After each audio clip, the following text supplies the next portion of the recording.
Ya, itu adalah merupakan pemeriksaan berdasarkan petunjuk ya P19 ya dari kejaksaan. Nah, seperti yang saya duga sebelumnya bahwa kasus Nikita Mirzani ini ternyata memang sedang ada di tahap P19. Artinya berkas dari penyidik dikembalikan oleh jaksa karena ada kekurangan. Ini validasi ya dari analisa kita kemarin. Jadi jaksa bisa saja merasa konstruksi hukumnya belum lengkap, mungkin belum cukup kuat untuk membuktikan peran semua pihak yang diduga terlibat, atau bukti-buktinya belum nyambung secara hukum, makanya jaksa minta dilengkapi dulu. Kenapa harus dua orang ini ditersangkakan? Karena kami memiliki bukti yang cukup real, yang selama ini masih kami simpan dan kemarin sudah kami serahkan terhadap penyidik. Tapi yang bikin menarik ya, pengacara Dr. Reza Gladys juga mengatakan bahwa mereka baru mengeluarkan bukti-bukti yang selama ini disimpan. Loh, kalau memang bukti itu penting, kenapa harus disimpan ya? Apakah sebelumnya belum yakin atau memang ada strategi hukum tersendiri? Inilah menurut saya membuat konstruksi kasus ini jadi makin kompleks. Untuk menghentikan ini semua sumber ada menurut si NM.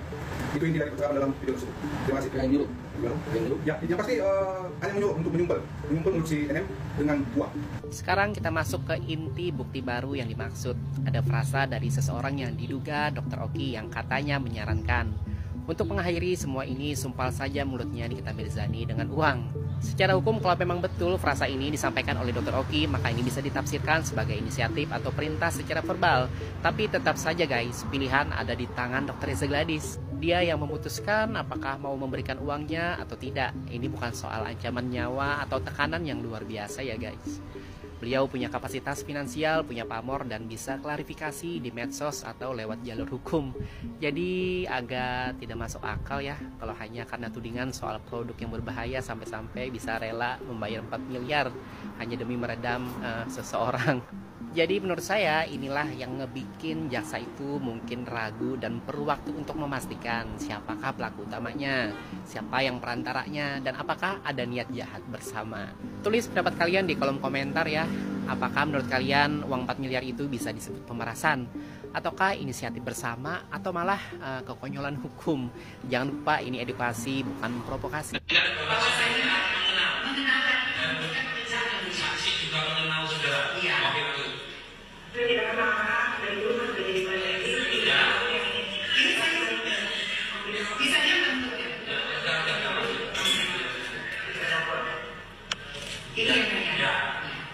Lagi-lagi dan lagi-lagi kita dihebohkan dengan salah satu kasus yang lagi viral nih guys. Nah mungkin dari teman-teman sudah ada yang nonton ya untuk kasusnya.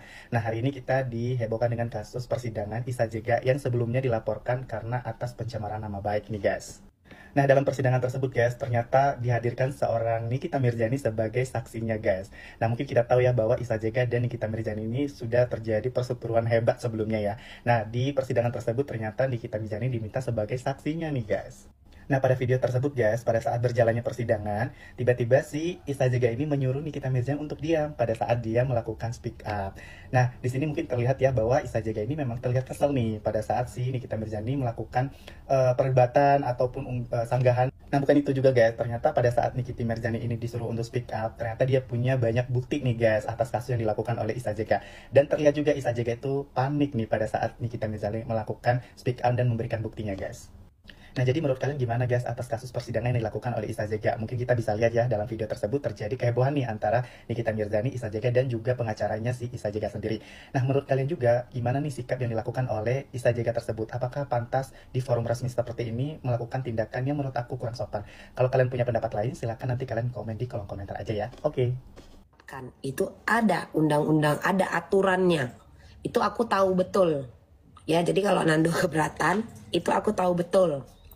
Memberikan berita atau menyiarkan yang menyesatkan itu bisa dilaporkan kepada Dewan Pers dan dia akan ditegur.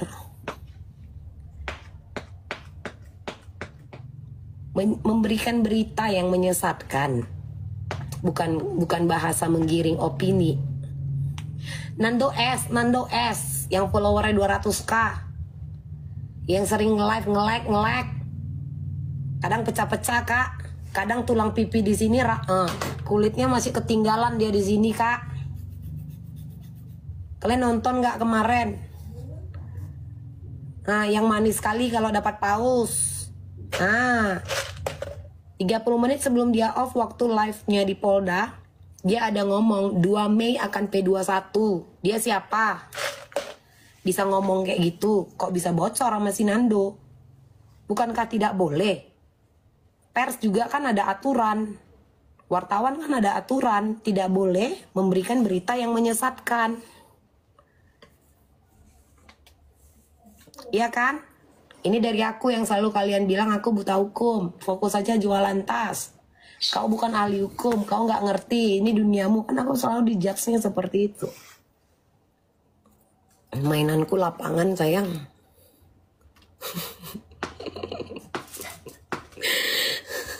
Jangan bilang seseorang itu tidak tahu, tidak paham, tidak mengerti. Terus kau pikir yang sekolah itu, yang punya titel itu udah paling ngerti? Awak-awak ini enggak. Enggak, itu kalian bilang aja sama si Nando. Kalian tanya sama dia. Kalian tanya sama dia. Kau Google Kak Deborah. Aku kok tanya Kak Deborah. Kau Google. Kecuali Kak Deborah tanya di Google jodohku siapa, itu nggak akan keluar Kak Deborah. Tapi kalau namanya apa yang di kakak keywordnya Kak Deborah, apa yang dimaksud dengan P21, itu kakak ketik. Keyword tahu nggak? Itu kakak ketik apa yang dimaksud dengan P21, itu keluar Kak Deborah. Kalau kakak tanya siapa jodohku, Google pun angkat tangan. Kalau kata si Meta di IG, astagfirullah, kenapa aku kok tanya? Katanya gitu, Kak. Kakak udah lihat kan chattinganku sama si Meta, ngucap dia, Kak. Ada lagi.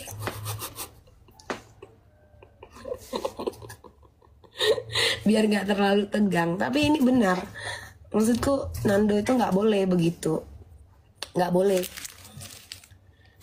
Lu memberikan info yang menyesatkan. 2 Mei P21 Niki akan dipindahkan. Kalau aku tidak salah, seperti itulah kalimatnya. Hanya saja yang kusayangkan pada saat dia berstatement itu, dia aku tidak record. Tapi rekaman live dia itu pasti ada di HP-nya. Ya. Ini mumpung aku lagi greget ya, karena aku tuh udah nggak bisa membiarkan orang ngedoxing aku di dunia maya. Ini untuk dokter agak lain ya, kalau dia nggak ada kelainan sih nggak mungkin kemana-mana pakai topeng. Tidak ada yang mau ketemu kau ya. Kalau Ekles itu ke rumah aku, karena aku itu mentabayunkan Ekles sama siapa Panda ya. Akhirnya apa? Akhirnya damai kan?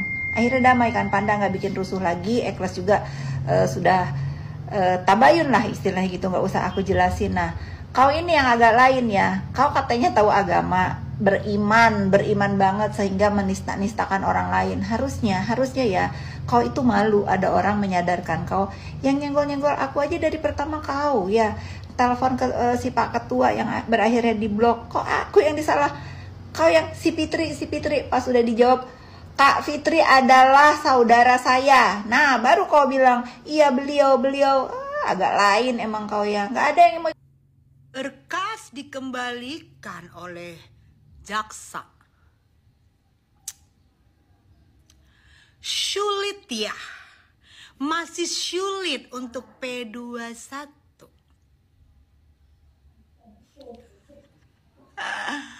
Udah, lambaikan tangan aja. Lambaikan tangan ya Wayang. Omong ke dalang lu. Sulit banget. Terlalu sulit ya. Ternyata kalau kita bilang dia peras-peras, ternyata dia bukan jeruk lemon yang untuk memeras ya. Sulit kita untuk membuktikan kalau dia peras-peras. Yang ada peras-peras itu selama ini adanya di mana? Di Markius. Markius itu ada di mana? Di elo. Di elo ya. Oh iya, jangan lupa Wayang. Kalau nanti NM keluar tidak terbukti, lu minta uang lu. Udah berapa lu serahkan ke Markius ya? Ke Markius.